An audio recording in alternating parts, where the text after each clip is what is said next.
Welcome, everyone, to the BFL84 pre-show live from the Harbour Event and Convention Centre in Vancouver, Canada. Tonight, we will crown a new BFL interim lightweight champion in the main event between Jeremy Kennedy and Jeremy Henry. Hello, everyone. Shaquille Mahjoudi here alongside my broadcast partner, Ultimate Fighter winner, active UFC welterweight, Michael Maverick Chiesa. Mike, what's your enthusiasm level at for a big night back at BFL? It's at a 10. I'm freaking jacked. Listen, I got a teammate fighting on the card. We got some familiar faces.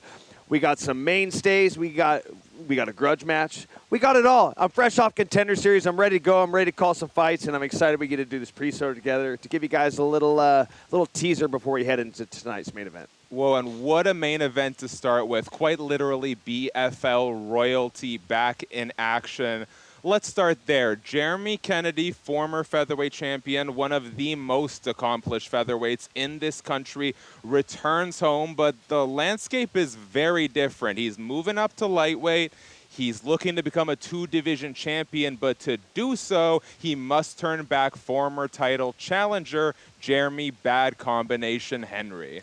Yeah, you know, this isn't going to be no easy fight for Jeremy Kennedy. Listen, he's already had to go through building himself up into a new weight class, going through a training camp, having to put on muscle. It sounds a lot easier than it really is because I've been in his position before. It's a lot of heavy lifting. It's a lot of heavy eating. And that sounds nice when you're cutting a bunch of weight, but it's a lot harder than it sounds. But for Jeremy Kennedy, this is a guy that has literally fought the best of the best across the three top premier promotions all around the world. This guy fought Alexander Volkanovski in the UFC. This guy competed against Patricio Pitbull in Bellator. This guy fought Movit Khabulaev in PFL, and he almost beat Khabulaev. That fight, to me, was a coin flip. I thought Kennedy took it, but I'm a little bit biased. But Jeremy Kennedy, this guy, when he is at his best, he is a powerful grappler. He's got a smothering style. And on the other side, you got Jeremy Henry. And what Jeremy does so well is he plays the underdog role by going into other people's backyards, immerses himself into situations where he is essentially expected to lose, and he ends up winning. And the fight that stands out to me is the Kama Worthy fight. Kama Worthy's from Pittsburgh. They brought him into Pittsburgh to fight Kama Worthy. They brought him in to lose to Kama Worthy, and he knocked Kama Worthy out in the first round. So he's a very, very powerful striker, and what he does so well is he kind of lulls guys in. You'll find him kind of backing up a lot, and once his opponents start to apply a lot of pressure, he will plant his feet in the mat, and he will throw knockout punches, and he will surprise you. So this is a guy that Jeremy Kennedy, he's got to take him very seriously. He can't get caught in that trap of letting Henry kind of lull him in and getting caught with those power shots. This must be an emotionally heavy return to BFL for Jeremy Kennedy, right? He's riding a 4-fight losing streak. This is a chance to really turn things around, and he gets to do it on home turf. You know the crowd is going to be here. You know they're going to be loud. You know they're firmly going to be in his support. If you were to put yourself in Jeremy's shoes the best that you can, what kind of emotions do you think are going on right now? I mean, to each their own, but I think I would feel a lot of pressure. I mean, you're going to feel the pressure to win, obviously. Being on a 4-fight skid doesn't feel good. I've been in that position myself. So you're going to feel not only the pressure to win, but the pressure to compete and perform at home. So it just depends on the person. It depends on their ticker. And for Jeremy, I think that I could sense that he was really embracing this moment. He's excited to sleep in his own bed, wake up, head to the venue, and go fight. That's a luxury I've never got to enjoy myself. And this is his home. This is where he really cut his teeth and became Jeremy Kennedy. This is where he started to grow and blossom into this world-class fighter. So for him, I think it's got to feel good. It's got to be a home game that I think that he's really embracing it. For me, I put a lot of pressure on myself, but I don't sense that from Jeremy. I had a good conversation with him yesterday after the weigh-ins, and he seems to be excited to be competing at home. But more than anything, I think he's excited for this new chapter in his career at 155 pounds. He really was struggling to make 145, and I've trained with Jeremy. He's incredibly strong. He's got such a smothering style. So when you start depleting yourself, you're losing your strength, you're losing your cardio, you're losing the things, the key benefactors to his style that he needs. So I'm excited to see him at 155 pounds tonight. We talked about Jeremy. Let's talk about Jeremy. Coming into enemy territory here, not to say that he's brought in to lose, but you know that we're going to want to send the fans home happy. Everyone is going to be here for Kennedy. Is that a blessing or a curse for someone like Henry? I think Henry loves it. I mean, this isn't the only time when I talk about the Commonworthy fight. That's not the only time he's been brought into someone's backyard with the expectation that the hometown hero is going to win. I believe it happened to him at United MMA as well, and he captured a belt when he did that. He defeated a 6-2 guy in the first round. I think he's a guy that he accepts that call very often, where a lot of fighters that are making their rise, that are making their way up through the ranks, you know, when you get a local promotion calling you to fight their stud, you know, they're calling you to fight Jeremy Kennedy, a lot of people turn that opportunity down. I think he's the guy that jumps on those opportunities, and that's why he's captured so many titles. That's why he's pulled off so many upsets, and that's why he's coming back here tonight to fight for another belt, and he's fighting Jeremy Kennedy. Let's talk about the co-main event. A big one with huge stakes, especially for the hometown crowd, because you have two BFL mainstays and former bantamweight champion Ali Boumaye Wassouk, as well as possibly the best pure wrestler in the nation, Aso Polani.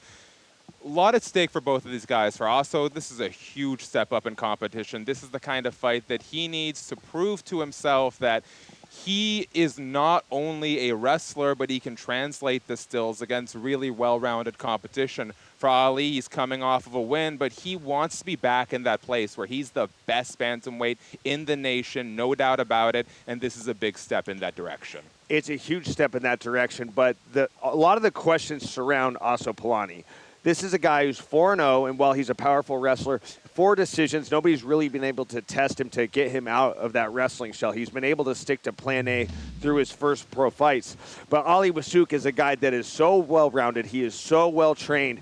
When he is at his best, he uses his long-range weapons very well. He's got a good jab. He's got a good front kick up on the middle. And he's got a very smothering grappling style as well. And what he does good is he gets his opponents to the fence. He's able to pull them down to the ground. And when he gets them to the ground, he's able to wrap up their legs, keep their posts off the mat to where it makes it harder for them to build their way back up to their feet. They're forced to give up their back. That's where he's able to catch those guillotines. That's where he's able to catch those rear naked chokes. And for Aso Polani, he's very much a specialist. And when I say specialist, it's the wrestling. And you can see it here in this highlight package.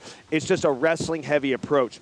The second his opponents get him out of his comfort zone, he immediately goes to his wrestling. Now, that's not a bad thing. It's not a bad thing to play to your strengths if you start to feel uncomfortable in a fight. But at some point, you're not going to be able to do that. Somebody is going to stuff the takedown. Somebody's going to force you into a stand-up fight. And the last thing you want to do is start panic shooting. Ali Wassouk could be the guy to start getting him uncomfortable, making him either have to make a choice. Am I going to force panic shots to get this to the mat, or am I going to test myself as a mixed martial artist and see what I can do in the stand-up? I believe it's going to be the latter of the two. I think at some point, Ali Wassouk is going to stuff the takedowns and force Aso Polani into a stand-up fight, and a lot of questions will be answered about Aso Polani after this fight's over. This is one of the things we often see about primary specialists, right? You got a guy who's a phenomenal wrestler, but once he gets the fight to the mat, the finishing skills aren't quite there. I feel like in his last fight, despite not getting the finish, Polani showed a lot more intensity, a lot more vigor. He was really trying to work towards that finish. How's that going to go against a guy like Ali, who's so adept on the ground? Like, is this sort of a out of the pan and into the fire kind of deal for Polani? Oh, 100%. This is out of the pan and into the fire 100%. I mean, Ali Wassouk has been a mainstay in this promotion for a very long time. He's fought some of the best guys we've ever seen in this weight class in this promotion. So I think for Polani, and it's not that like I can't knack the guy because he's not getting finished. It is the effort that counts. Much like you said in his last fight, we saw him really start trying to pursue the finish.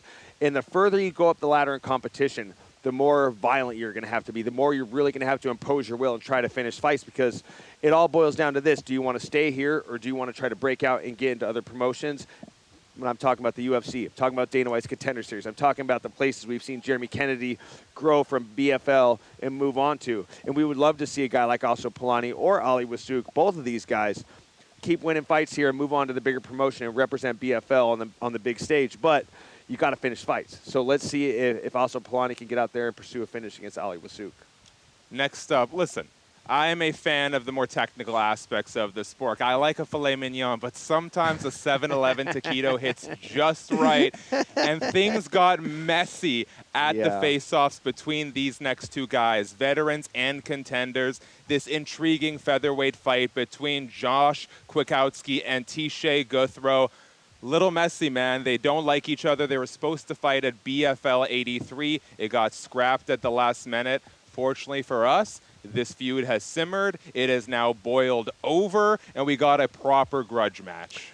Yeah, I'm a sucker for a good grudge match. And listen, this fight was supposed to go out, I believe it was at the last BFL.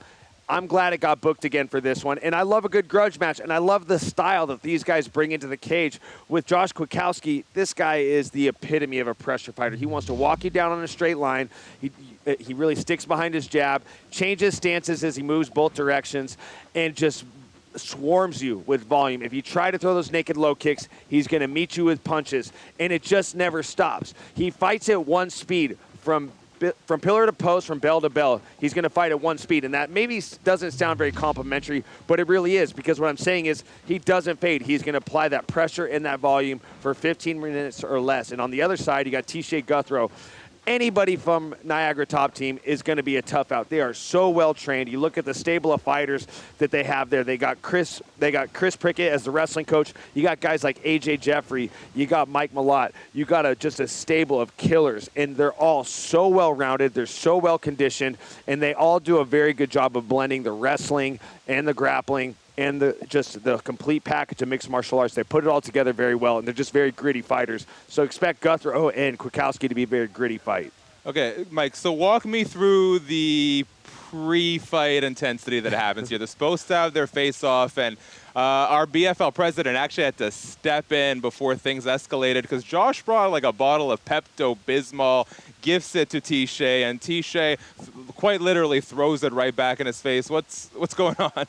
Well, the story is that Tishay apparently was having stomach issues after the weight cut when they were supposed to fight the first time, and Quakowski's a brash guy, so of course he has to kind of play into that and hype this fight up a little bit, and that's good. That's what we want here. So he brings a bottle of Pepto-Bismol, and we had to have Jay Golshani intervene before the fight happened, because listen, if you fight before you get paid, the commission's not going to let you fight at all. So it was good on Jay to intervene and stop them from making any contact. Otherwise, we wouldn't be seeing this fight tonight. And this is one of the fights I'm most excited for, but not more excited for the one we're about to talk about next. Yes, and if that bottle of Pepto-Bismol is still lying around, I know Morning Combat's Luke Thomas could probably use it. You would not believe the number of bathroom breaks that guy takes during a 2-hour broadcast. Yeah. Love you, Luke. Yes, you know this next one very well. The B in BFL does not stand for boring, and it does not describe the real MFer, the real RMF champion of this promotion, Ashton Charlton. He is back, and he's a man on a mission, looking to get back into the win column. Tell me about his chances against the American Cole Faust. Well, much like Jeremy Kennedy, Ashton's making big changes in his life and his career himself, but the difference is he's not going up a weight class. Ashton Charlton's making the move down to 155, but he's making a pit stop at 160 to fight Cole Faust tonight. And for Ashton, you know what you're getting. You are getting some of the cleanest, nastiest, just striking technique. I mean, he just throws these beautiful long strikes up the middle, and he's very creative with his elbows. We saw that in his fight against Ash Masregi. Ash Masregi, he was throwing beautiful elbows, spinning attacks, flying knees, clean right hands, and let's not forget, he's also got submissions in his arsenal, as you can see, this beautiful high elbow guillotine.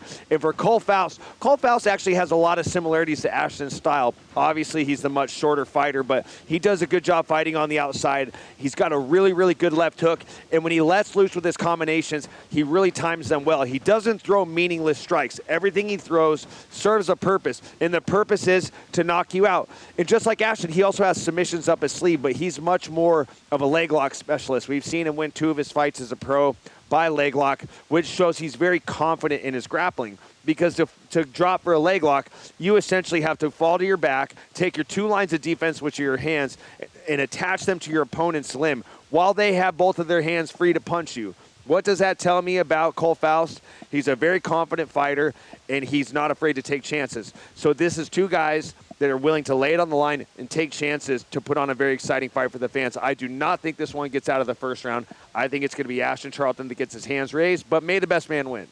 Now, you were a long-time lightweight. Eventually, you had to make that move up to welterweight. Thank God that you did. I don't know how you're making that cut for as long as you did.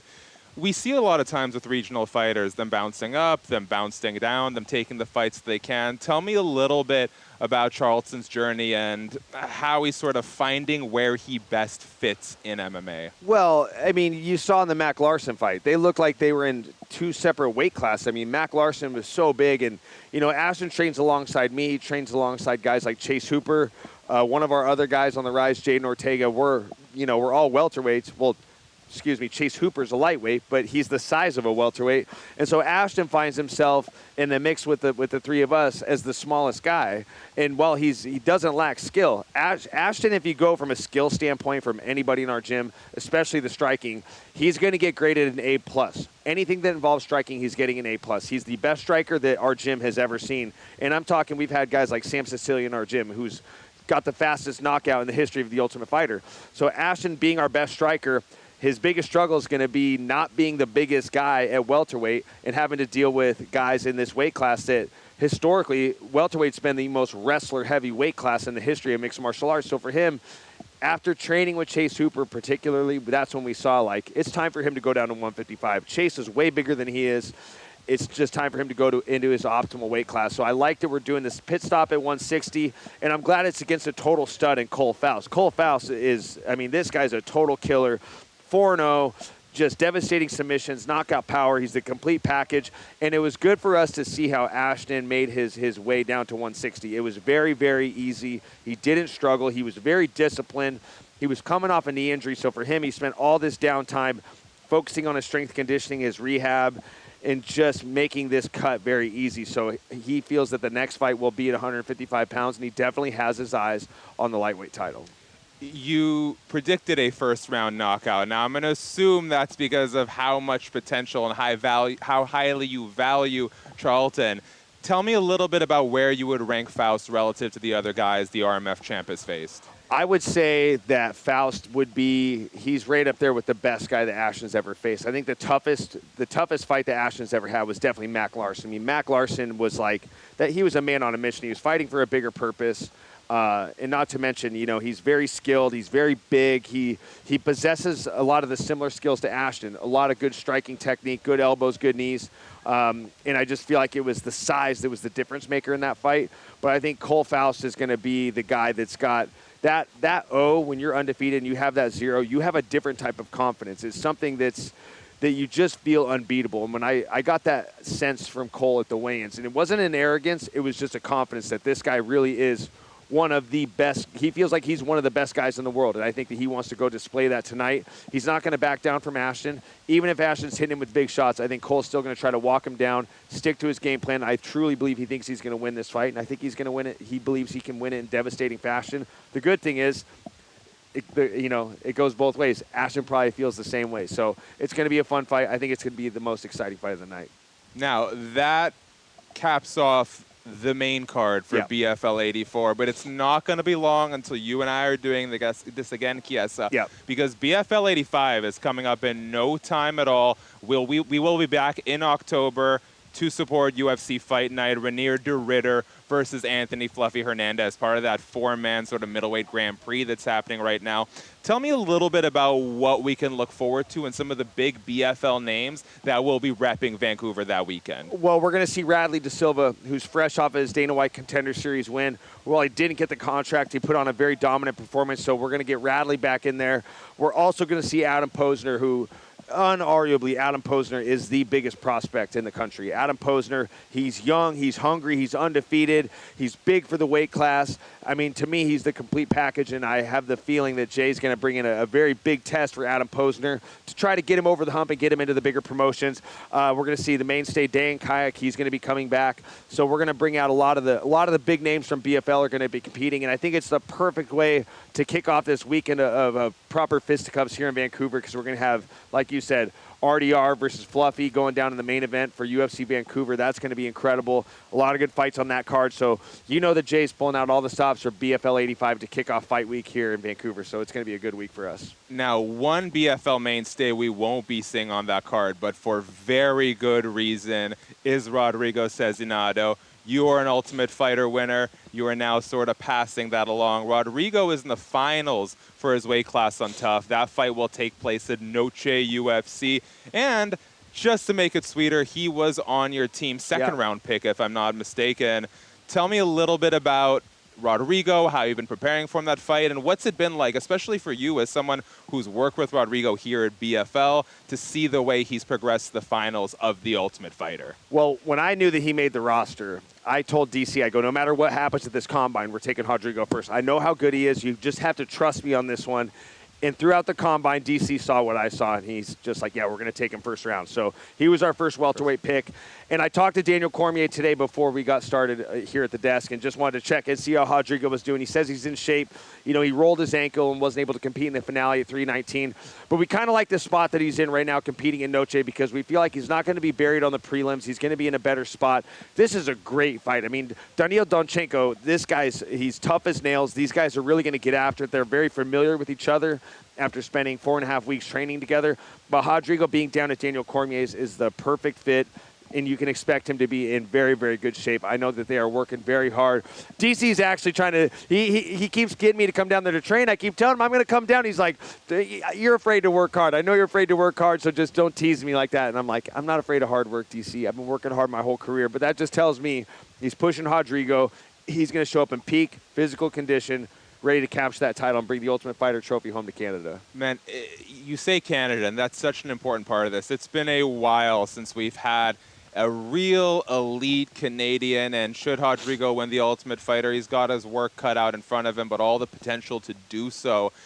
Do you think it's good that he's maybe spending the time he is right now away from zeroed in, locked in with Cormier? Because even if people don't say it, I bet you can sense the pressure in the gyms here in Vancouver because he's our guy right now. Yeah, well, the thing is, and I say this respectfully, okay, I come from a small team. I come from a small gym where I'm more or less, for lack of better words, the big fish in the small pond.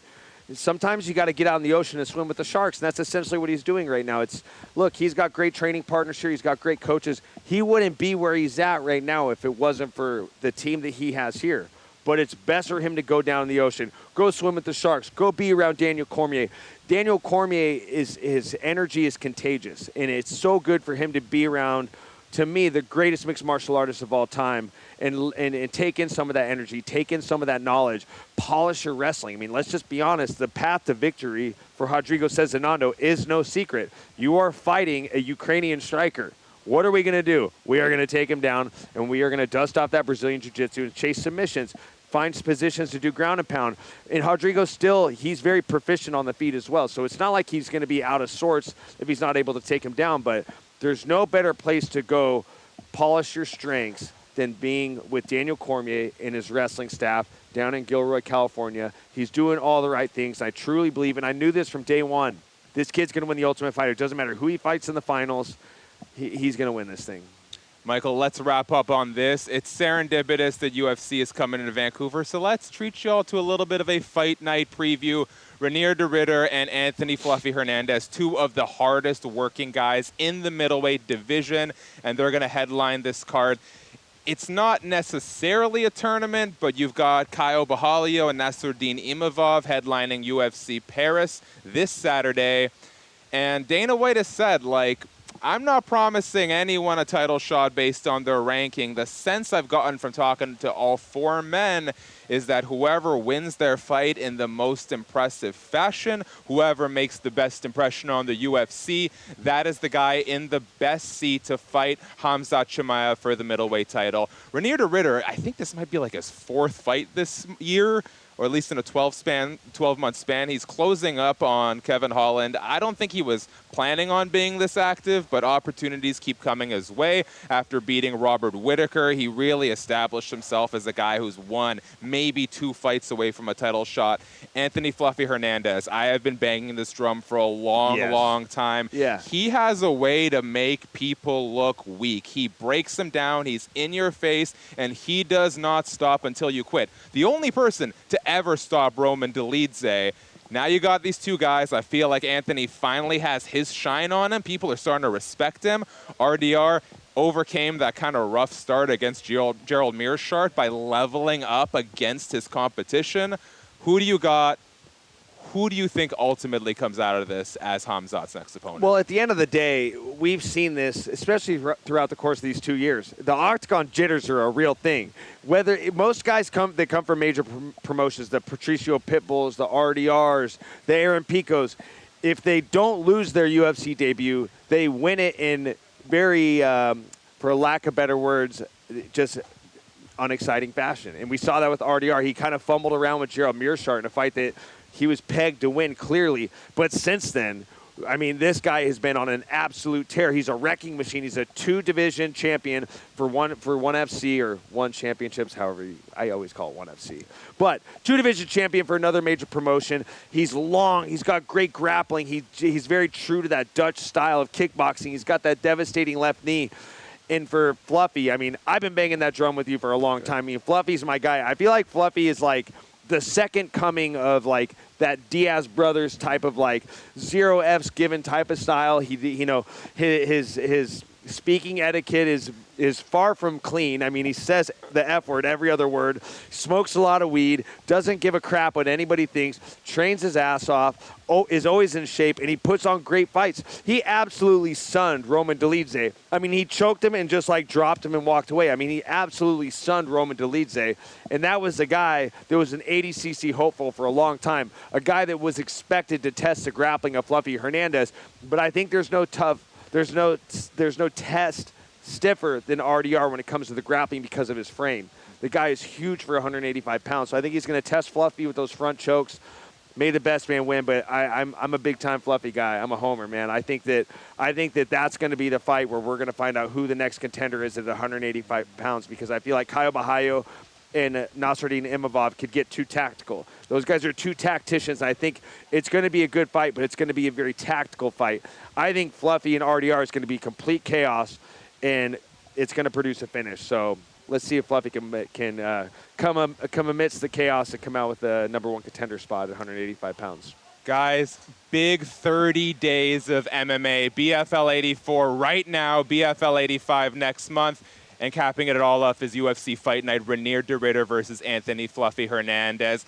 That is all the time we have for today, Mike. Thank you for being here.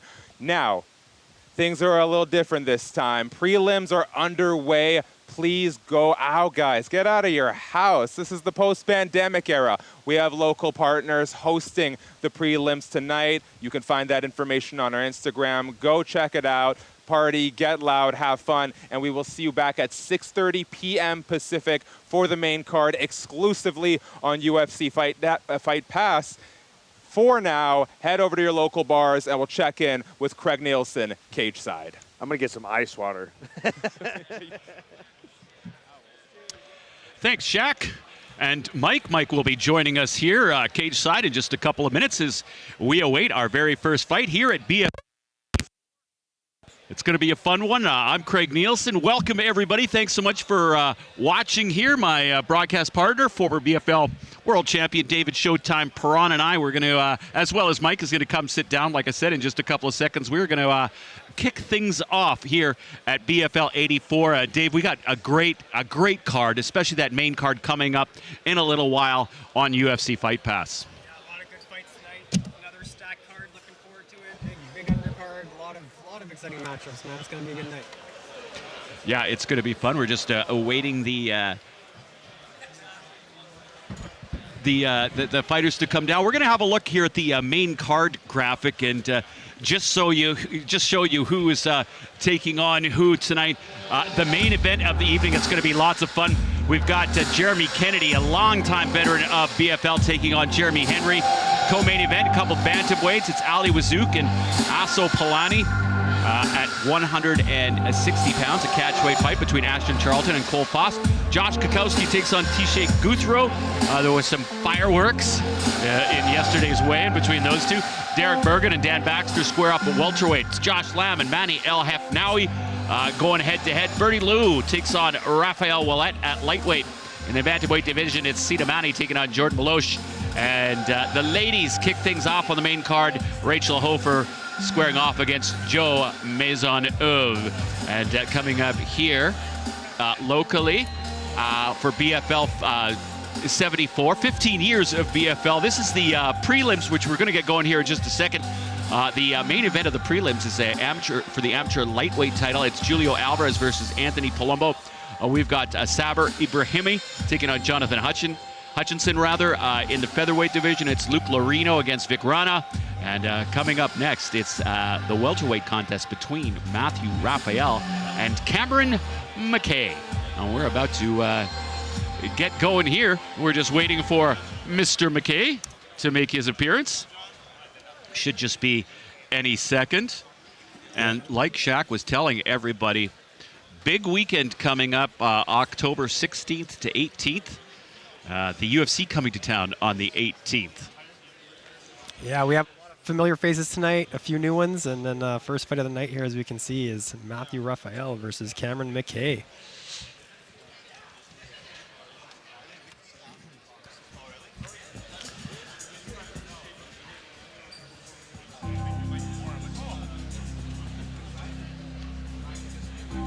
First fighter walking out tonight is going to be Cameron McKay, sporting the nice artwork and the nice beard, making his BFL debut. Welcome to Battlefield, my friend. Should be a good one. Loving the music choice. 38 years old, and he said he wanted to do this 20 years ago, so better late than never. That's what I always say. He didn't develop the right skills. He's just gotten in a lot of bar fights. That's kind of his story, how he got into this, so expect him to look to have some fun in there. Should be interesting. That's always a good a good little story. Is like, you know what? I'm getting into fights, I'm getting into trouble. People that like to fight is like, you can fight, have fun, and then there's no danger of going to jail. So, for some people it's for different reasons, but this guy looks like he's going to be fun to watch here. Yeah, I started jiu-jitsu 2 years ago, was working in security.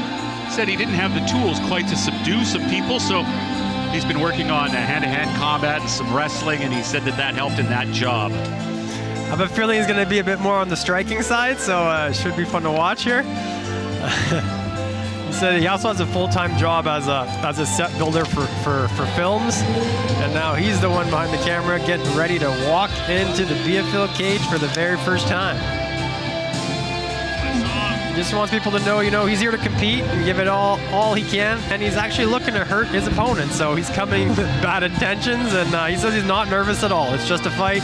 Done it plenty times before. It's just a dude, and then I'm training with guys that are bigger and badder than him, and he's very, very confident that he will come out of the cage victorious after his first MMA bout. I thought you guys put this song on for me. Yeah, it's a pretty good walk-on. That was yours, eh? What's up, guys? Hey, welcome back. Man, it's way colder over here than it is at that pre-show desk, I'll tell you that much. Oh, that's good. Ooh. That's kind of nice. Yeah, it was hot, dude.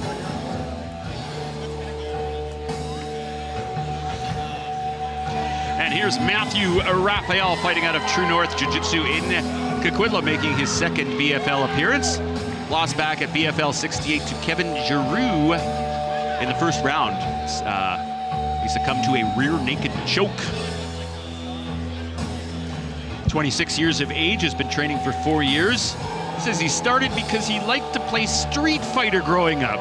He started in video games. It's a different kind of fighting, but all right. To the real thing. Whatever leads you to the cage is all good. One guy's real fights, the other guy's video games. Should be interesting. Why not? Yeah, he said he used to watch old jiu-jitsu tapes, old UFCs. I can relate to that. I remember the first official UFC fight I ever watched was Frank Shamrock versus Kevin Jackson. I thought, you know what, Kevin Jackson, Olympic gold medalist, he's going to go out and kill this Frank Shamrock guy.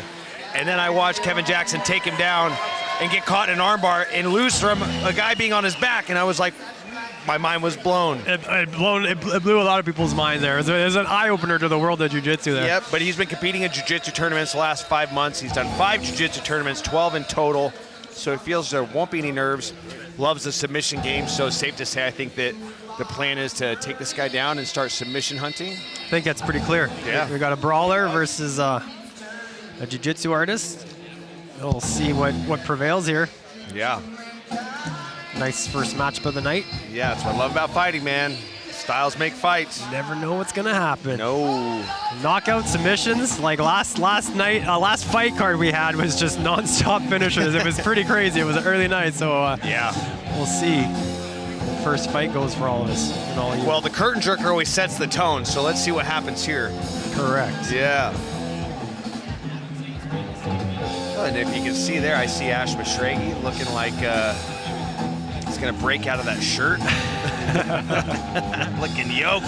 Yeah, as always. Someone you're pretty familiar with?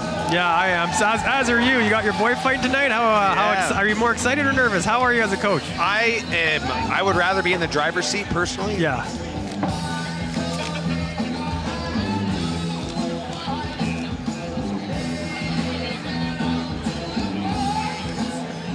All right, the BFL odds brought to you by Rockin' Cowboy Clothing Company, because it's better to stand out than fit in. Now, we don't know too much about these guys, as the betting odds would tell you. So right now it's going to be a push between Cameron McKay and Matthew Rafael. Let's get the fighters introduced. Inside the cage we go. Here he is, Ryan Ventura.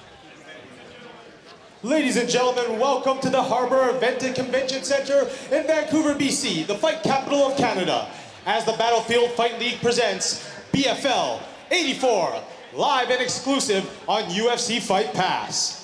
This event is sanctioned by the British Columbia Athletic Commissioner. Our commissioner is Greg Turnbull. Our judges for this evening, Brian McLeod, Jake Maxim, Phil Koldyke, Mitch Cadlick, John Cooper, and Sal Ram. This next fight is in the BFL welterweight division, scheduled for 3 3-minute rounds. Introducing first the fighter in the blue corner, making his MMA debut. This is his very first appearance inside the BFL cage. Representing White Dragon Defense Academy in Maple Ridge, BC, here is Cameron McKay.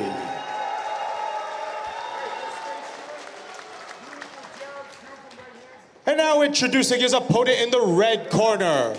This man has a record of no wins, 1 loss. Making his second appearance inside the BFL cage.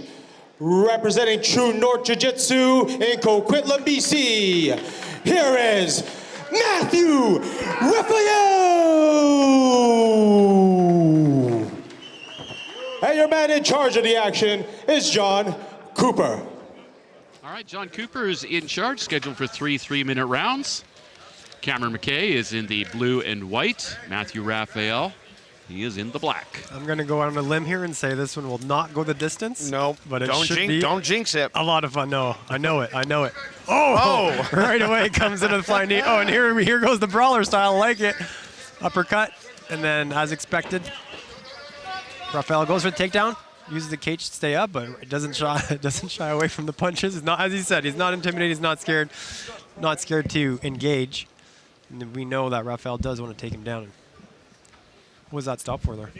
Grabbing the cage? Anybody catch that? Not sure. It's like we're all wondering. Come on now. Oh, the point? What? Cage grab. Oh. Big cage grab. Oh, I see. Oh. There we go. There we go. Cooper's got eyes. Cooper ain't playing. He ain't playing, man. Staying in game, dog. That's fair, I guess. That's hard. Why is it sometimes they let him grab 1 or 2, 3 warning and sometimes they take the point? Like, well, how does that work? Is this to the ref's discretion? Gotta set the tone early, I guess. I guess, but it's not like the other fighters are watching. You'd be like, better not grab the cage. Well, teach him a lesson early. It's your first fight. Don't grab the fence. It's all good. I mean, I think this is good for him because I think he got a little excited there. He turned red. I think when it's your first fight, it's very hard to control that cardio. I mean, he's looking a little red in the face. That's actually giving him time to recover and recharge that battery. Yeah. And he knows what's coming. Rafael's going to try and take him down, and then McKay's going to try and catch him on the way in. He's got the reach advantage with those long limbs, and if he lands a shot, he could hurt him.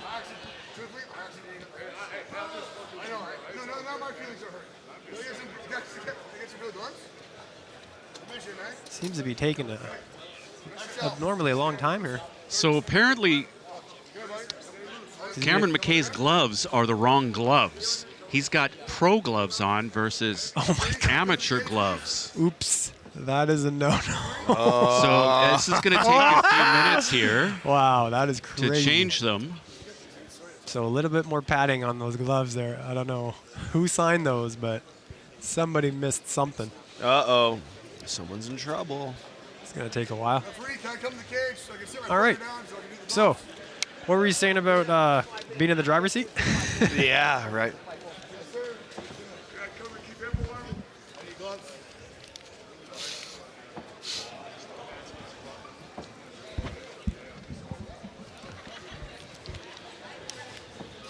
Also, commission, I need blue tape. Please just open gloves without tape.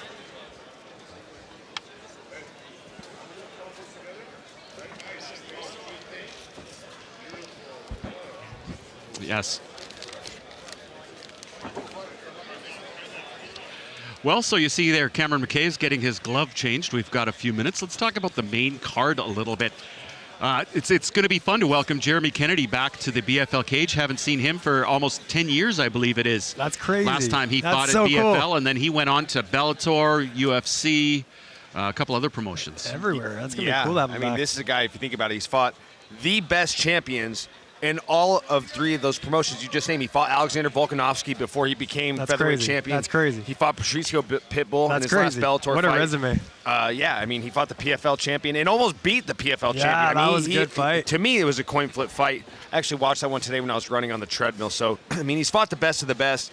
And for him to come back here to Battlefield Fight League, it's all about a reset. I mean, things haven't gone his way these last 4 fights, and some of those fights have been real nail-biters, really close fights against some of the best guys in his division in the world.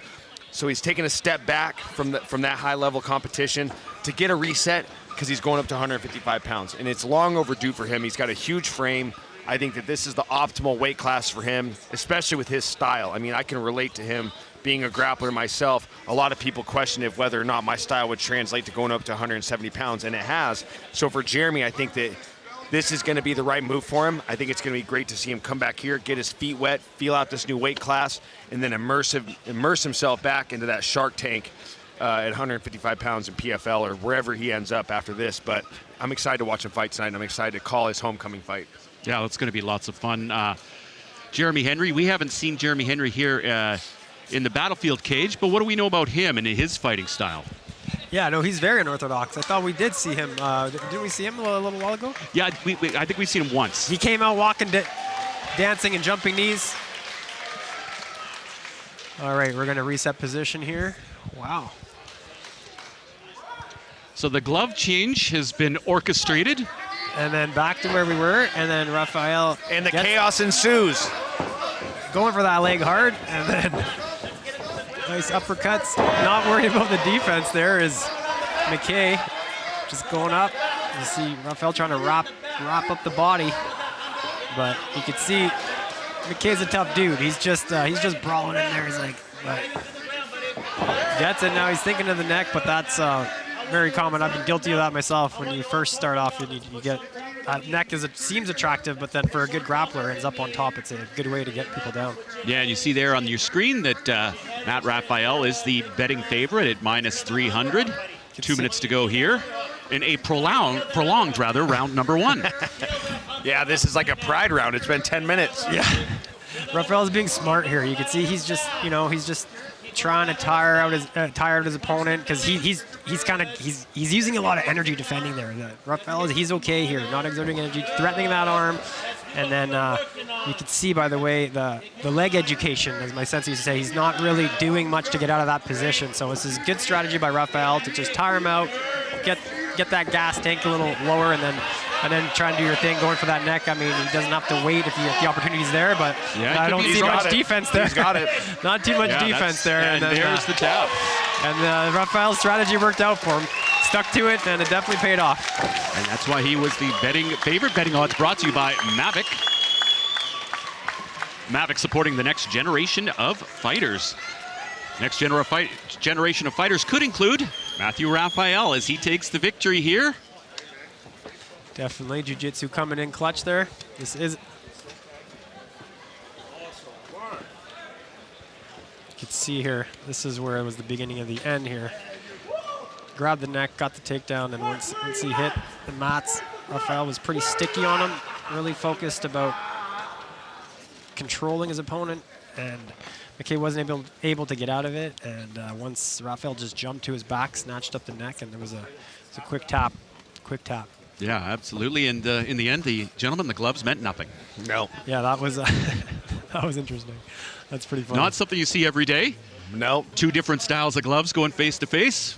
Luckily he didn't knock him out. That would have been Luckily, crazy. we caught that early on. Yeah, that would have been bad. All right, for the official decision brought to you by Red One Casting, Canada's top Indigenous media productions. Inside the cage we go. Here he is, Ryan Ventura.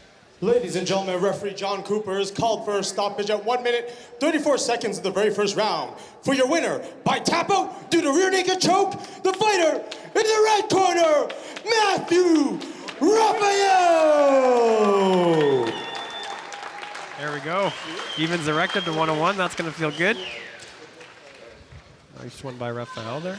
Yeah, Rafael's good. coach, Ash Smash Mashregi, not too happy with everybody when they found out the his opponent, his fighter's opponents had the wrong gloves on there. He was a little incensed, to say the least.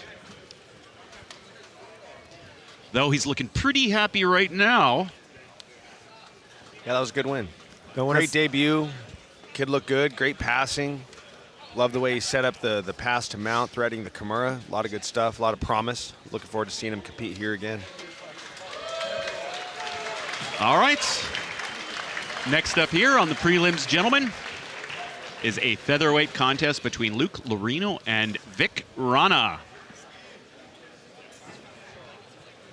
Couple young guys here. Should be another good one. Looks like another good matchup. Some guys just getting their feet wet in the MMA game. Always exciting. You never know. A lot of the time after talking to these guys, a lot of guys have secret weapons that the other opponent doesn't know about here. We got and this is Vic Rana. Yeah. I love his nickname. He's Vic Rana, the Piranha. The Piranha Rana. I like that. Yeah. He's coming out only 22 years young, and he's been training only for 3 years. He used to do boxing in high school and play football as well, so he's obviously athletic. And but he loves wrestling, so I guess that makes him a favorite in Mike's eyes here. But he didn't do it in high school, but he appreciates wrestling. And he's looking to show off the striking though, so we'll see where it goes. Because he knows his opponent is actually more of a wrestler, so he's going to try and keep it on the feet and display his striking abilities and everything that he's been working on, because he's very, very competitive. And, you know, he feels like he's calm in there. He feels like he's got the experience to go in there and do what he's been working on, and it will show his team that he can put it into action there, as we see him getting greased up here by Big Rich. Coach Dennis Kang in his corner here. You know, it's always a little extra exciting on that first fight. There's so many unknowns. You don't know you don't have no idea. A million thoughts going through your head, like what's gonna happen. You think about the good, think about the bad. It's very psychological. And Gentlemen, sorry to interrupt. I'm sure you guys both remember your very first amateur fight. Oh yeah. What that felt like going in. What's going through his mind right now? Both these fighters making their MMA debuts. There's nothing going on in your mind because you have no idea what you're about to do. Oh. It's like getting shot out of a cannon. You don't know. It's like, what's happening? Oh, I'm getting greased up. You don't have your grasp on your emotions. It's all so new, and there's nothing like it. There's nothing that can emulate what it's like to have this premeditated fight where you have to walk out and then you got to stand across a cage from your opponent and look at him for a while. Usually you're used to, as a young guy, you get in a fight, it just starts fast. Yeah. Everything starts fast and ends fast. It's just this prolonged experience. You just don't know what you're feeling, and then we'll just see if he gets a grasp of it, if he likes it. And quick question for you. Do you like walking out first or second, if you had a preference? I like to be the red corner. I like to come out second. Yeah. So you're saying that in the schoolyard there's no Ryan Ventura to introduce you. No, but that'd be pretty. Happen that I way. bet nowadays Yeah, we got maybe kids. there is. There's probably kids playing Bruce Buffer and Ryan Ventura. Oh yeah. Probably That happens in announcing the fights in the schoolyard now. schoolyard. Yeah, exactly. The guy on TikTok, and now. Yeah. Well, right, coming here's- out, Luke Laurino, probably my cousin, Paisan, fellow Italian, looking good. BFL and MMA debut. 30 years old, training for about 4 years. Got into it because he was a big fan, and then it became an obsession. So Once he showed up to the gym and began training, he just kind of stuck with it. Played AAA hockey growing up.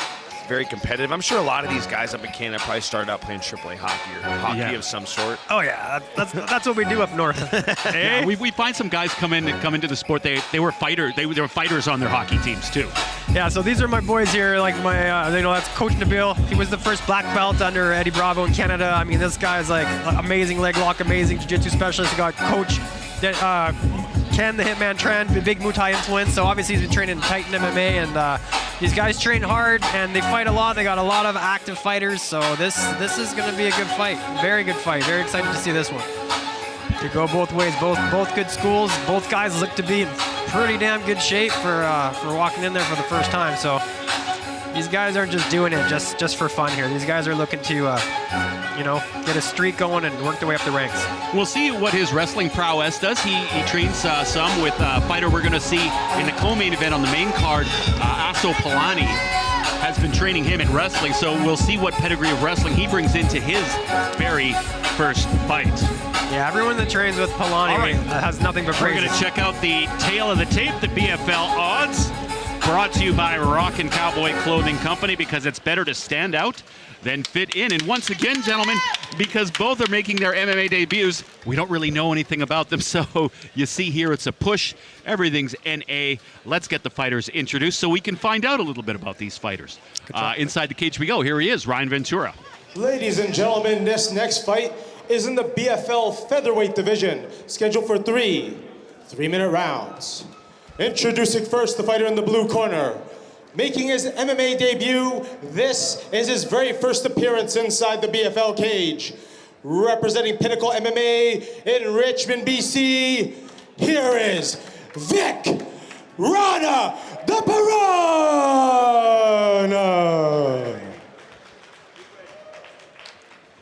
And now introducing his opponent in the red corner. Also making his MMA debut and his very first appearance inside the BFL cage, representing Titan MMA in Coquitlam, BC, here is Luke Laurino.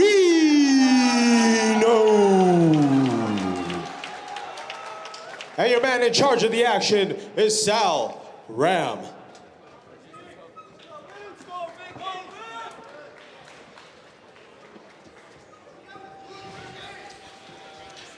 All right. It is Vic Rana. He is in the black. Luke Laurino, he is in the white with green and black trim. Scheduled for 3 3-minute rounds in the featherweight division. I like Laurino's stance right away. Wide legs, nice and low, feigning his way in. A lot of movement. Oh, nice 1-2. Couple 1-2s. Might have caught Vic with that one. Very nice. Oh, a little bit of sweat. Damn.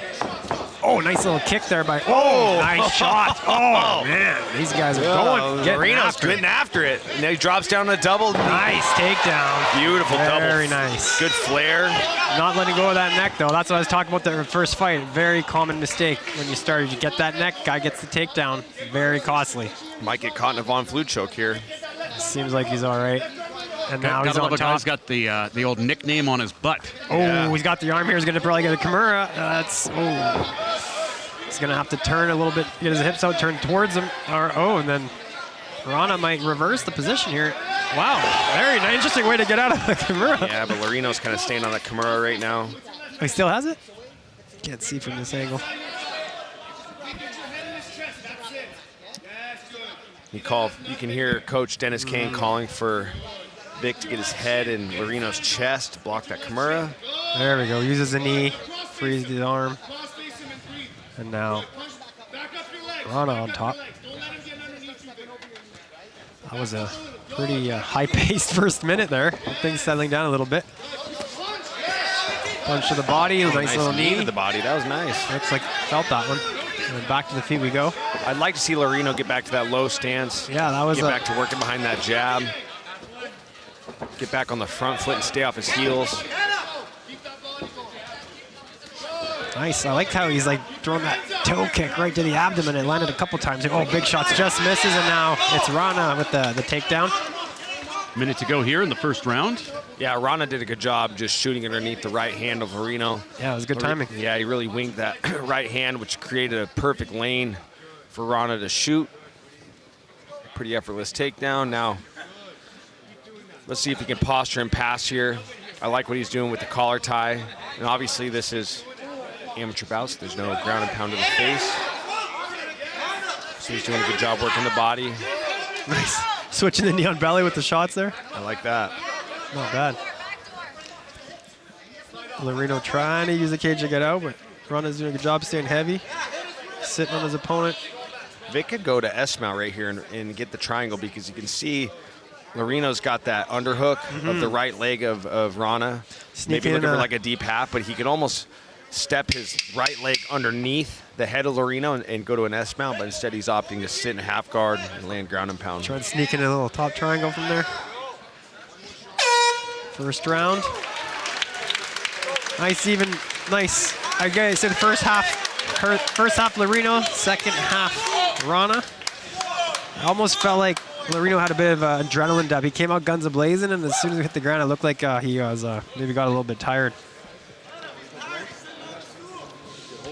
Let's have a look at the replay, something from the first round here. You see Vic Rana. Nice stiff jab, 1-2. Does it again. It's more of a slip there, but did definitely land a couple nice shots there. Going 100%, gets a nice takedown.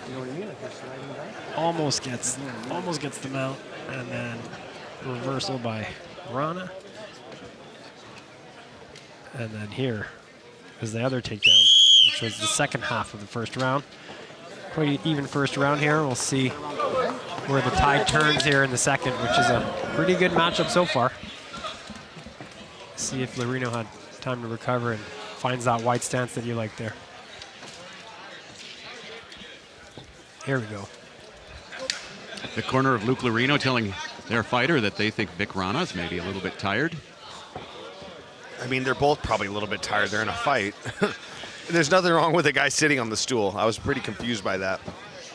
It's not like it's a cardinal sin of an MMA fight. No, it would just be like body language, like little thing. Oh my God, that was a swing and a miss, dude.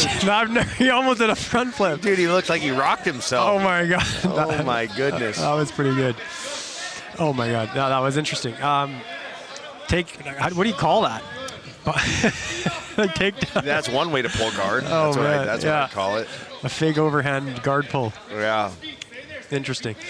But no, I think in terms of body language, they're talking. He just looks tired, and sometimes that's what your fighter needs to hear. Being a coach, you know that. Like the little things can be like, okay, he's tired, I got him. It's just gamesmanship. Little tricks that can give your fighter the instincts to go get in there and thinks about going for the. There's some nice shots to the body here from Vic Rana. Definitely getting a reaction out of Laurino. Do you not think Laurino looks a little tired? He does now. Oh, okay. Body shots. No way. Ends it from the body shots. Wow, that was. Referee Sal Ram steps in and says, no, we're good. We're done. Yeah. Vic Rana with those body shots. And he didn't really seem to be, I don't know. He just didn't look right. It seemed like he just was taking it. Yeah, you have to defend yourself. That big overhand right that he missed, and who knows? And his momentum taking him to the ground just all by himself, and then maybe I think Rana he hurt comes his in. knee, or he's kind of limping right now. I don't know if he toasted his ankle or something, but he's maybe on that overhand. We'll see in the replay. Maybe he does look injured here, but nice. Something awkward happened. Nice aggressiveness by Rana there. I'll be happy with that. He looked pretty good everywhere. Good aggression, and got the win.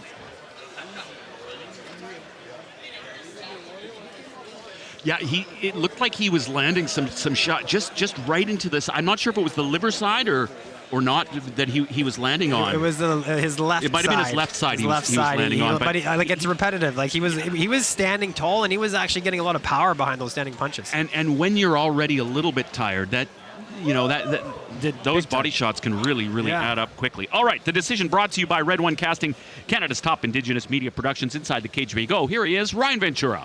Ladies and gentlemen, referee Sal Ram is called for a stoppage at 1 minute, 13 seconds of the second round. For your winner, by TKO, the fighter in the blue corner, Vic Rana, the Piranha!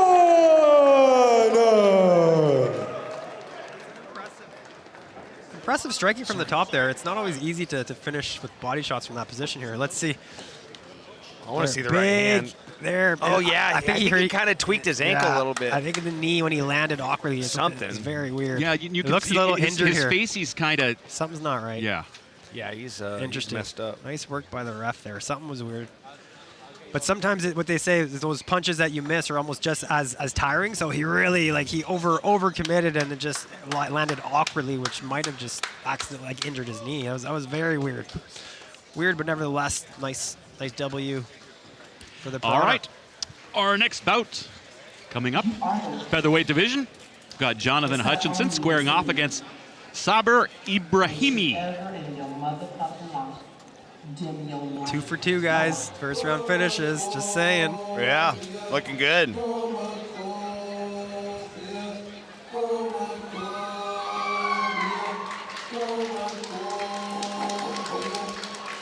All right, here is Jonathan Hutchinson. Fighting out of DCS Vancouver, number 4 ranked amateur featherweight at BFL here. Nice little beat. Crowd getting into it here. They're getting warmed up. Yeah, hasn't fought since 2019 where he won a split decision. He's been training 10 years, wrestled in high school, a lot of kickboxing. He's been at DC Combat since he was 19. Started teaching there. He's a purple belt in BJJ.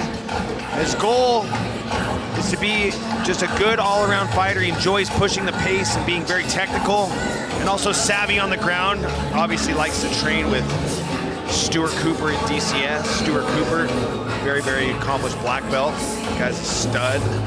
His thoughts on his opponent, he's just excited to fight again. It's been a while. He's a good kickboxer, and he thinks it should be a good scrap. The delay has been because of injuries, and he's been focused on coaching. He predicts it's going to be a fun fight. Yeah, that's what he said. One of the reasons, just really focused on coaching. There's a couple guys that needed it, so it's kind of helps in the evolution. My coach always said you ought to learn through coaching. So you coach the guys, and then that'll come up again. So when I talk to Quakowski as well, train at different gyms. And then it's definitely one of those things that as you teach, you learn a lot for yourself. And then here we are. Took a little time off, giving back, and we'll see if he'll be able to come out victorious after a little bit of time off there. We're happy to have him back in the cage here. You know, he's not looking too nervous in there. It's all in the hips. It's all in the hips. And here's Saber Ibrahimi fighting out of, now we would have said TriStar. But what he TriStar said, Vancouver, but the Afghan, those are the colors from Afghan. That's why they have the Afghan flag. They just change up the colors. And Saber, we see Coach Cajun, and he was able to give us a little bit of information. He's actually a champion a few times in MMA. He's only 26, but little does his opponent know, he's got a bunch of experience back in Afghanistan, which is nowhere to be found. And then he moved here to Canada, and he found Cajun's gym right away. And he's been training him to become a savage. We asked his coach how he describes his fighting. He says he fights like a Tasmanian devil. So I believe we have another good matchup on our hands here, gentlemen. What are you guys thinking? yeah, well, Jan also came by and said that, just so you know, our shirts say TriStar, but they're in the process of a name change. Correct. To Cajun Johnson's MMA. Yeah. So they're splitting sort of with TriStar, but it's all very amicable between the TriStar gym in Montreal and Cajun's gym here in Vancouver. About Saber, one of the things, though, I guess that's big in Afghanistan is kickboxing and kung fu, apparently. And according to Cajun, Saber is fairly well versed in both of those disciplines, so we'll see if those come to the forefront in this fight. Yeah, interesting style, interesting mashup of styles. Very experienced, very deceiving record here, as it saw in the notes. Very deceiving, which is more exciting for us. This should be a good one. All right, the BFL odds brought to you by Rockin' Cowboy Clothing Company, because it's better to stand out than fit in. All right, Sabir, he is the favorite in the striking. Submissions go to Hutchinson, as well as wrestling grit. We don't know. We've never seen them fight. We're going to find out in just a couple of minutes. Let's get the fighters introduced. Inside the cage we go. Here he is, Ryan Ventura. Ladies and gentlemen, this next fight is a #1 contender fight in the BFL Amateur Featherweight Division, scheduled for 3-minute rounds. Introducing first the fighter of the blue corner. This man has a record of 1 win, no losses. Making his very first appearance inside the BFL cage, representing Diaz Combat Sports in Vancouver, BC, here is Jonathan Hutchinson.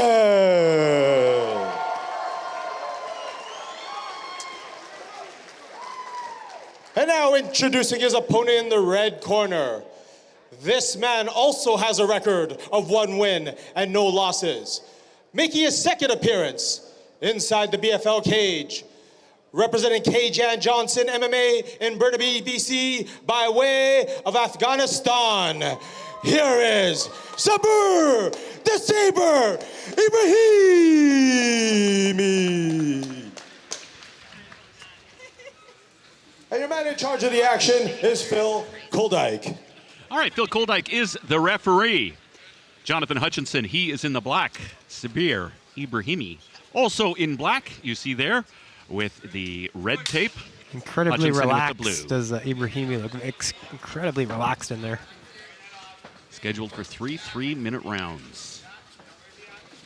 Nice 1-2 attempt. Oh, nice left lands from Ibrahimi. Ooh, nice takedown by Hutchinson. Gets it, controls it. He Ibrahimi did a good job running his feet on that double. gets back to his feet. Does Ibrahimi there?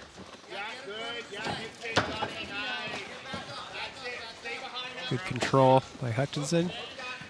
Figured he, K-Chen was telling us that Ibrahimi was tough to take to the ground, and we saw that here, and he gets a interesting. takedown of his own. Nice little trip there. Little throw, ends up in a good position. Thinking about that deep half on the bottom there, but nice and smothering from the top is Ibrahimi. This is our last fight that will have the novice amateur rules. So again, no ground and pound to the head. They can ground and pound to the body. Oh, he's going for the Ezekiel there, looks like. From the, Yeah, but Hutchinson with a nice deep half guard sweep. Ends up on top. And now look at him, he's bundling the wrists. Getting that wrist handcuffed. Great control position. Look to see him try to lace that nice knee to the right body. leg of Ibrahimi. Try to take out his kickstand there. Oh, gets the neck just like that. We saw that work out. Nice defense by Ibrahimi though. Body triangle from Hutchinson on the back here. Loses it. Nice scramble by Ibrahimi to end up on top again. Nice back and forth. Both these guys. Thinking of a guillotine is Hutchinson. Slight readjustment, connecting the hands. He's thinking about a modified, not quite. Looks like Ibrahimi's going to get out of this, and as he does, going for the leg, Hutchinson. And back to the feet we go here, where it seems like Ibrahimi would like to keep it. Standing pretty tall. And then back to the takedown wall for Hutchinson here, which we could say, oh, looks like he's attacking the neck a little bit. Little modified guillotine.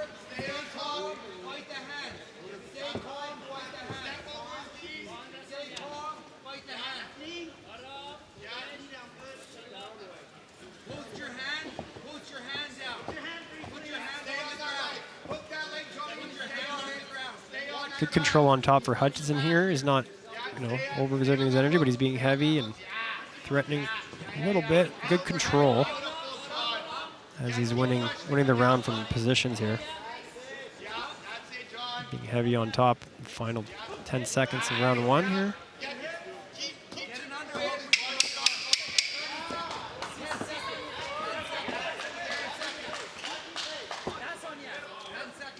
So we'll see the second round for the first time so far tonight, gentlemen. Happy with that round is Hutchinson as he smiles walking to his corner. Quick Let's have a replay. look at some replays here. That was Ibrahimi going forward and then getting taken down early on in the round. Yeah, nice. Right here, threatened the neck. Ibrahimi was able to defend it, reverse the position. You could see Hutchinson very, very confident in his jiu-jitsu there as he was I would say. Get in, get some off, and get long again. Okay? Let's have a listen into the corners. Make sure that if you get his back again, stay chest to back. Stay, don't rush it. Okay? Yes, that was great. You won that round. Okay? Keep your composure. Yes, sir. Same thing. Okay? You heard him.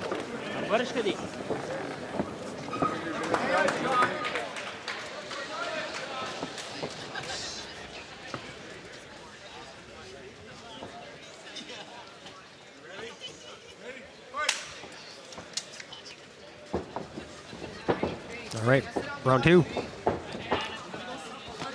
Both guys throwing a little bit of kicks. Right hand from Ibrahimi lands. I'd like to see Ibrahimi try to set his feet a little more. He keeps blitzing forward with those 1-2s, and he's just running into those takedown attempts from Hutchinson. Let's see if he can set his feet, establish his jab, and quit making it easy for Hutchinson with that forward pressure. It makes it easy for Hutchinson to get those takedowns. Nice shots. And then, good defense there, Ibrahimi. There we go. That was creative. Nice by Ibrahimi there. And you see, if Ibrahimi had been blitzing forward like he had been in round 1, Hutchinson would have got that takedown effortlessly. But the fact that he set his feet and created more real estate that Hutchinson essentially had to cover to get those takedowns made it easier for him to have space to see the takedown coming, stop the takedown with his hips, and essentially stuff and end up on top where he's landing ground and pound right now. Yeah, good start to the second round here for Ibrahimi, definitely. As now he finds himself in a favorable position, heavy on his opponent. Hutchinson trying to get that butterfly and get him off him there, but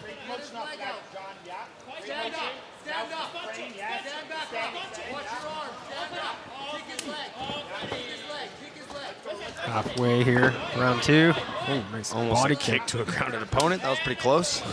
Almost. He almost Just missed. Almost buzzed the tower with that one. Oh, I thought that looked like it was aiming going for the head. From this angle here. I don't know what the rules are in Afghanistan, but you cannot kick a ground opponent to the face in Canada. He's going to let him up here. Or actually anywhere in the world for that matter, but I don't know what they do over there. But let's just see if he can stick to that, keep his feet planted in the mat. Yeah, it looks like he's Just over a minute left here in round number 2. gaining a bit of confidence here as Ibrahimi tries for that throw that he found success with earlier, and then nice reversal by Hutchinson there, who ends up on top. Very nice. Yeah, Hutchinson did a good job popping his hips once Ibrahimi went for that throw. Essentially, once Hutchinson hit his back, he popped his hips and rolled him through, and now He reversed the reversal. yeah, he's working on this crossface right here. He's got a deep claw. Oh. Let's see if he can switch his legs and maybe lace that right leg into the right leg of Ibrahimi, get a leg right in. But instead he's opting to work from a 3/4 mount right here. Goes to mount, but gets his back.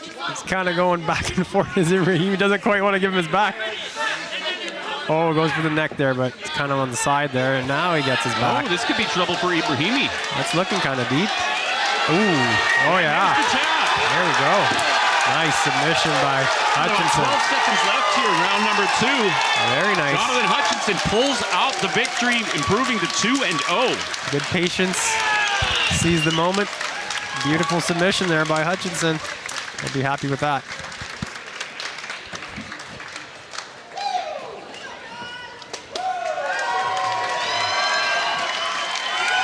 Crowd shows their appreciation here. Another finish. On a roll.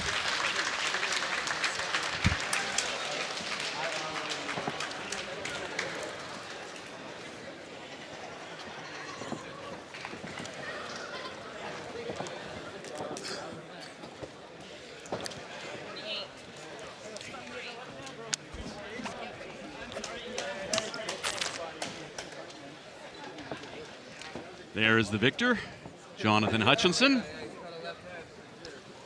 Like you say, he will be pleased with that. All right, let's make it official. The decision brought to you by Red One Casting, Canada's top Indigenous media productions. Inside the cage we go. Here he is, Ryan Ventura.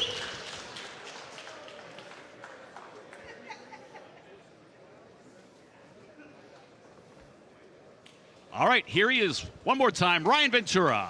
Ladies and gentlemen, referee Phil Koldyke has called for a stoppage at 2 minutes, 48 seconds of the second round. For your winner, by tap out due to rear naked choke, the fighter in the blue corner, Jonathan Hutchinson.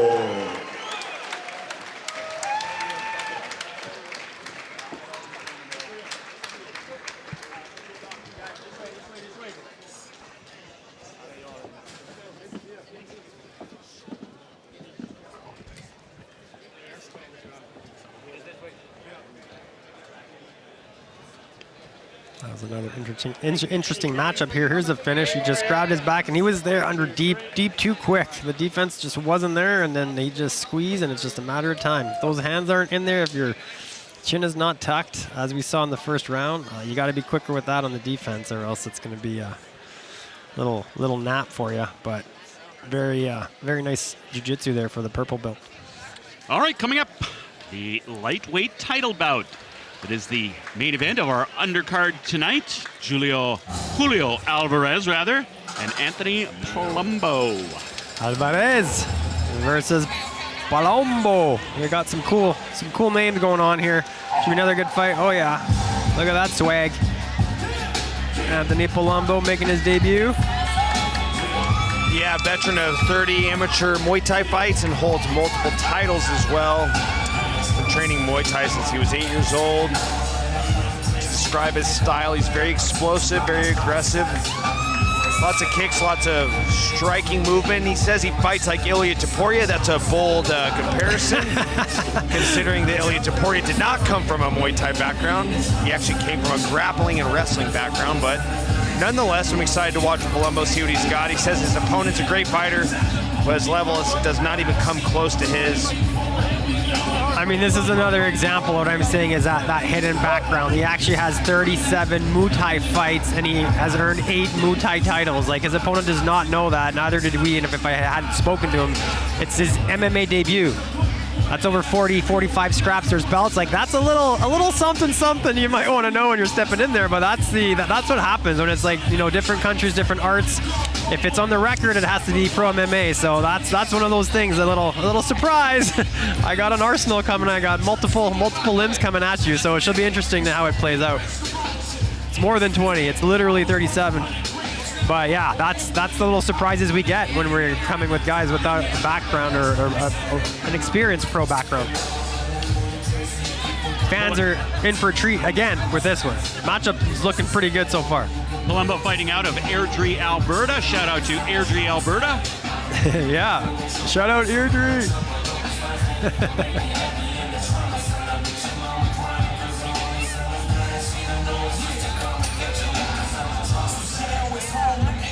So safe to say he's going to be looking to keep this one on the feet.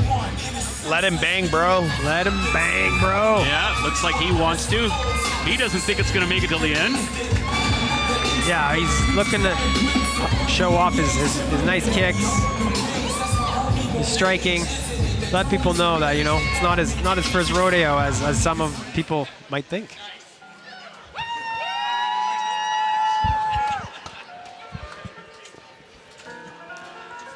Here is Julio Alvarez fighting out of Animo Boxing.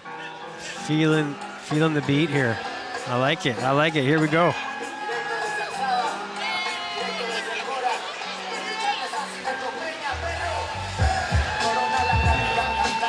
Oh, damn.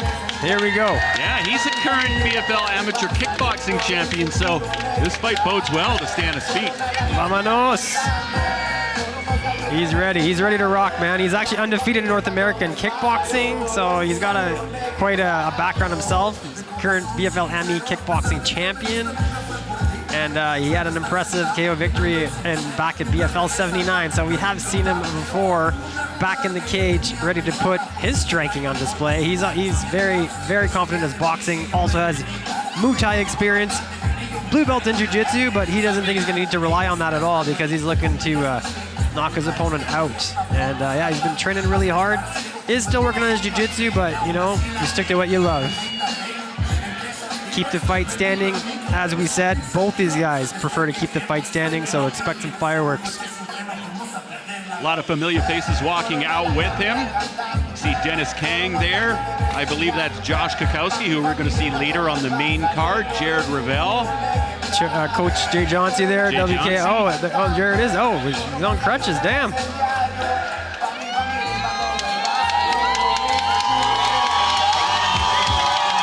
Getting some fan love is Alvarez. All right. All right, the BFL odds brought to you by Rockin' Cowboy Clothing Company, because it's better to stand out than fit in. Let's check it out. The favorite is Julio Alvarez. He is minus 300. He's got the advantage in the striking, the submissions, and the wrestling, as well as slightly in the grit. So Alvarez, the big favorite. Let's get the fighters introduced. Inside the cage we go. Here he is, Ryan Ventura. Ladies and gentlemen, this next fight is the main event of the undercard. It's for the vacant BFL Amateur Lightweight Championship, scheduled for 3 3-minute rounds. Introducing first the fighter in the blue corner.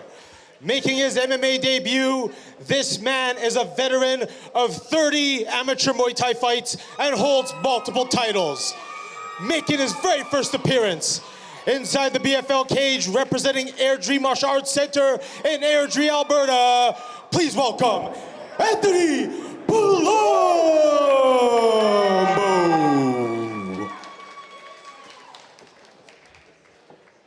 And now introducing his opponent in the red corner. This man has a record of 2 wins, no losses. Making his 3rd appearance inside the BFL cage, representing Animo Boxing and Fitness in Maple Ridge, BC, by way of Mexico. Undefeated in North America in MMA and kickboxing, he is your current BFL Amateur Kickboxing Champion. Here is Deadpool Julio Alvarez. And your man in charge of the action is Mitch Kadlick. All right, gentlemen, it's for the amateur title. I want a good, clean fight. Both come out swinging. You may touch gloves if you wish. Head back to your corner. All right, Mitch Kadlick is the referee for this one, scheduled for 3 3-minute rounds for the Amateur Lightweight Championship. There you see Anthony Palumbo. He's in the black with some red and white and other colors. It is Julio Alvarez. You see right there, he's in the black with red trim. All right. Let's see. Boom, boom. Wasting no time. Nice hook there that lands by Alvarez. Gets the takedown. And boom. Very nicely done. Wow. It almost looked like Palumbo was going to post his hand out there when he was getting taken down. That would have been bad. That would have been pretty bad. Very bad. We want this fight to go on because both these guys are... Clearly, Alvarez is fighting very smart. He probably found out about his experience. He's like, you know what? I bet you he's not nearly as good on the ground as he is on the feet. Let's just be smart about this and take him to the ground and see what he's got here. Oh, he's attacking the far arm here. Ooh, he might transition into a straight armbar here. Palumbo's going to need to defend that. Ooh. Ooh, it's not looking good. You think he's going to... Oh, God. That looks bad. That doesn't look very nice. The ref's just in the way of the camera here, but it doesn't look good. He's looking tough, though. Yeah, it looks like he almost had it. He's thick. Oh, he doesn't quite... Because of the mat there, he has to... Alvarez needs to, like, posture up and... Or just tap. Or just keep cranking it. Nice. I don't know if he... Yeah. Wow. Beautiful submission, nevertheless. The kickboxing champ comes in. Everything looked right. And just beautiful submission inside of round number 1 to take that lightweight strap. Yeah, he definitely knew what he was doing there. He had it, and he didn't let up, and that was a very smart strategy that paid off with another first-round submission. Very nice. So no striking show for us, but you got to give it to Alvarez. That was a smart little strategy, and he was right about that.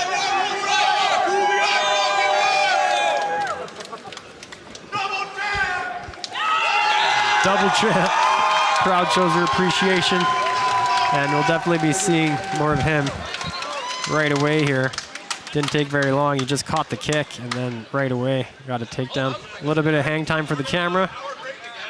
All right, let's make it official. The decision brought to you by Red One Casting, Canada's top Indigenous media productions, as we see Julio Alvarez with that beautiful submission. Yeah, that was nasty. All right, inside the cage we go. Here he is, Ryan Ventura. Ladies and gentlemen, referee Mitch Cadlick has called for a stoppage at 1 minute, 13 seconds of the very first round. For your winner by tap out due to Americana, and your new BFL Amateur Lightweight Champion, Deadpool Julio Alvarez. Very nice victory for Alvarez. Didn't waste any time. No, didn't waste any time, and 2-0 as a pro. All 4 of the preliminary fights here at BFL 84 not going the distance. And as we see Alvarez and his team there,